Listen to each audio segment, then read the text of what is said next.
Le programme que je pilote, c'est en abrégé PAP Digitalisation, qui signifie Programme d'accélération et de passage à échelle de la digitalisation.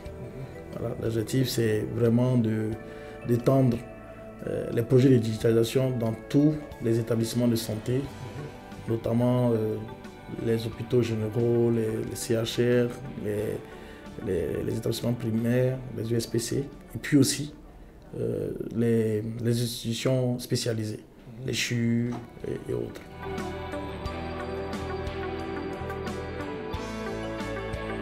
Le gouvernement a bien voulu inscrire dans la feuille de route des projets prioritaires un projet de paiement des actes de santé de façon électronique. Donc ce programme a été inscrit dans la feuille de route du gouvernement de 2023, qui s'est achevée en fin 2023.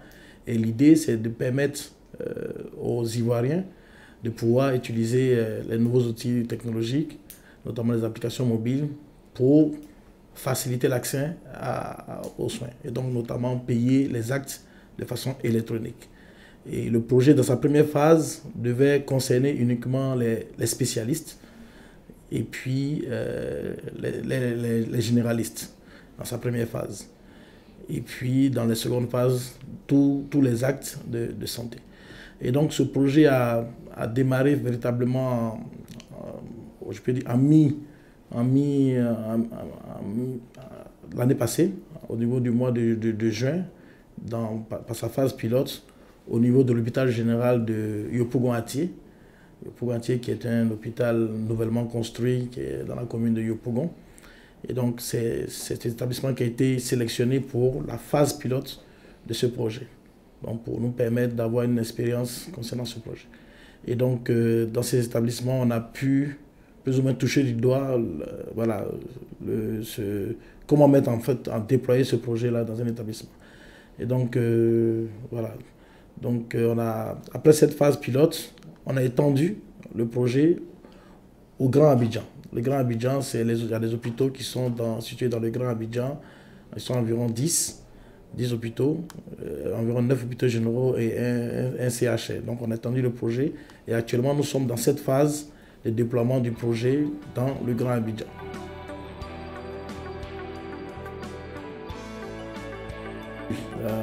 Comme tout projet, il y a toujours les débuts sont difficiles. D'abord, il fallait déjà permettre à tous les acteurs de s'approprier.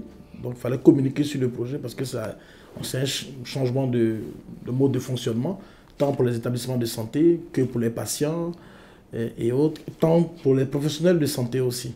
Voilà. C'est vrai qu'ils étaient habitués au mode de prise de rendez-vous, peut-être dans les cliniques privées, mais dans le secteur public, c'était nouveau. À part quelques institutions spécialisées qui avaient ce mode de fonctionnement, les prises de rendez-vous en ligne. Et donc c'était nouveau, et donc il fallait expliquer à tous les acteurs. Donc c'est ce qu'on a fait. On a sillonné tous les services avec l'aide du directeur général. Donc on a sensibilisé, communiqué autour du projet avec tous les professionnels de santé qui étaient concernés, avec l'administration, pour leur montrer le projet, les avantages, les défis qui nous attendaient. Et puis, sensibiliser aussi la population. Donc, il y a eu une campagne qui était aussi dédiée à la population pour pouvoir communiquer sur le projet, leur montrer le bienfait, ainsi de suite. Donc, les premières difficultés, c'était déjà au niveau même je vais prendre les différents acteurs, au niveau des patients. Je pense que ce n'est pas des difficultés, ils ont bien accueilli. Ils ont bien accueilli le projet, mais par contre, ce n'est pas tous les patients qui arrivent, qui ont peut-être les smartphones, qui peuvent accéder à cette application. Donc, c'était les premières difficultés. Donc, c'est vraiment la pénétration de l'utilisation des smartphones. D'autres n'avaient pas de data pour pouvoir utiliser l'application, parce que pour utiliser l'application, il faut avoir la connexion Internet. Après, bon, le reste, l'information, on portait directement l'information aux populations, donc ce n'était pas compliqué. Donc, dès qu'ils arrivent, qu'on leur explique le bien fondé, je pense ils adhèrent. Mais les difficultés au niveau des patients, c'était vraiment la possibilité d'avoir un smartphone, d'avoir la couverture Internet et de pouvoir le faire. Alors, pour les professionnels de santé, c'était aussi plus ou moins pareil parce que l'application, pour utiliser l'application, il faut avoir un smartphone, il faut avoir aussi la couverture réseau Internet, Donc la première difficulté était à ce niveau-là. Parce que pour que le professionnel de santé, depuis sa maison, puisse savoir les rendez-vous qu'il a, ceux qui ont payé, qui viennent à son service, il faut qu'il ait un smartphone, il faut qu'il ait la data. Et donc, pour l'instant, on n'a pas encore réglé définitivement ce défi, puisqu'on dit, ce qu'on a proposé aux professionnels, c'est que quand vous entrez dans l'hôpital, parce que les hôpitaux que nous avons sélectionnés sont des hôpitaux qui sont déjà couverts totalement, sont couverts, on a de la connexion Internet, donc lorsque le professionnel de santé rentre dans l'hôpital, il a accès aux informations depuis son application. Donc c'était les premières difficultés qu'on a eues avec les professionnels de santé, le fait d'utiliser leur propre téléphone et leur propre data pour pouvoir avoir accès aux informations des rendez-vous et autres. Alors ce problème s'est posé avec aussi les établissements, l'administration, je veux dire, mais l'administration, vu que l'administration est couverte, puisqu'on avait déjà un projet qui avait déjà fourni la couverture réseau Internet et autres. Donc c'était plus facile. Mais par contre, ils avaient besoin, en termes de ressources humaines, ils n'avaient pas de personnes dédiées à la gestion de ce type d'application. Voilà. Donc ça nécessitait une réorganisation au niveau des hôpitaux pour qu'on ait une personne qui soit dédiée au rendez-vous prise via l'application. Donc un secrétaire médical. Donc il fallait recruter une ressource supplémentaire. Donc ça a soulevé le problème du coût, qui paye la ressource, ainsi de suite. Mais bon, je pense que le problème a été réglé. Et puis après, cette personne devait avoir accès aussi à un smartphone, un outil, de la couverture, de la data, ce qui a été réglé aussi grâce à BT Cash Alliance qui a mis à notre disposition des fonds. Donc ce qui nous a permis vraiment d'équiper les hôpitaux qui sont dans la phase pilote de ces smartphones, de ces data, pour pouvoir accéder aux applications. Donc je pense que voici un peu les difficultés que nous avons connues, mais pour nous qui sont des difficultés qui ont été surmontées grâce à l'implication du personnel, de l'administration et autres.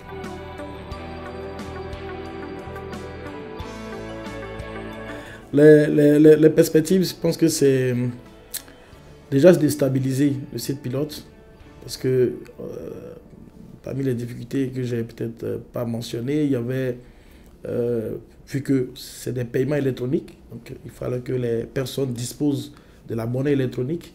Donc nous sommes partis initialement avec l'outil de paiement du Trésor, la monnaie électronique du Trésor, et donc qui nous a causé un peu quelques soucis au début, parce que la monnaie n'était pas disponible partout, sur toute l'étendue du territoire, donc partout là où nous avons commencé les phases pilotes.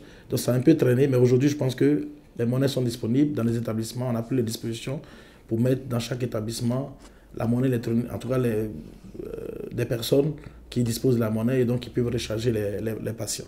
Et donc les perspectives, c'est vraiment déjà de stabiliser ce système dans la phase pilote et puis d'étendre dans tout l'ensemble du territoire national, dans les hôpitaux généraux, notamment dans les CHR et puis surtout dans ce qu'on appelle les USPC urbains. Ce sont les centres de premier contact, mais qui sont situés dans les villes.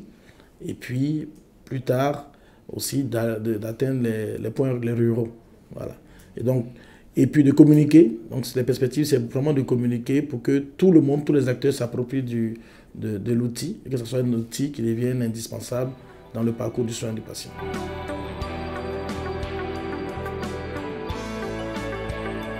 Bon, pour la phase pilote, vu qu'on ne voulait pas généraliser, on ne voulait pas vraiment que tout le monde sache, donc c'était une communication locale.